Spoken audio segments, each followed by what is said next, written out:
ulitin ko, Chapter 3 ang isa sa pinakamadaling bahagi ng pagsusulat ng research ninyo dahil puro presentation lang ang gagawin ninyo dito sa bahagi nitong chapter na ito. By definition, population refers to the entire group. Tignan muna natin yung pagkakaiba.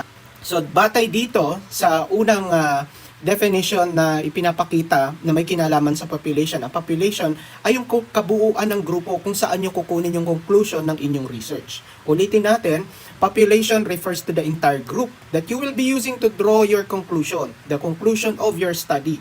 While on the other hand, pag sinabi natin sample, sample is the subset or part of the population, a smaller group taken from the population. So this is the subset or specific group that you will collect data from. Dito nyo kukunin yung data dahil sa mga kadahilanan na halimbawa yung population masyadong malaki, masyadong marami yung mga membro o respondents ng population, so kinakailangan yung kumuha ng subset or specific group pero manggagaling ito doon sa tinatawag nating population. Kaya pag sinabi natin yung totality ng group, this usually refers to the population, yung kabuuan. Pero kapag kumuha kayo doon, ang tawag natin dito sa kinuha ninyo ay sample. So sila yung magiging respondents ng inyong study. Okay? So yun yung pagkakaiba ng population and sample of the study.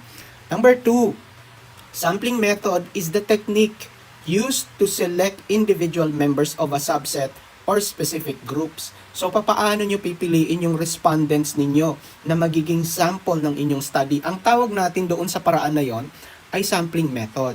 Napakarami po ng sampling method na available. So, meron po akong separate video for that. Halimbawa nito mga sampling method na ito ay simple random sampling sa paraan ng fishbowl method, lottery,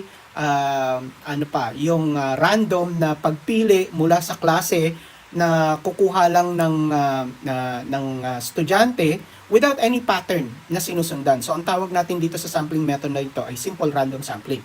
So, kung igugrupo nyo naman sila, lalaki, babae, ay kumuha kayo mula dun sa population ng 50, grinupo nyo 25 na lalaki, 25 na babae. Ang tawag naman natin doon ay stratified simple random sampling or stratified random sampling.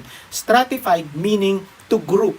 Okay? Depende kung yun yung kailangan ng study ninyo. So, ulitin natin, pre-present lang natin itong mga terms. Kung ano yung tinatawag nating population, ano yung sample, at ano yung sampling method. Okay?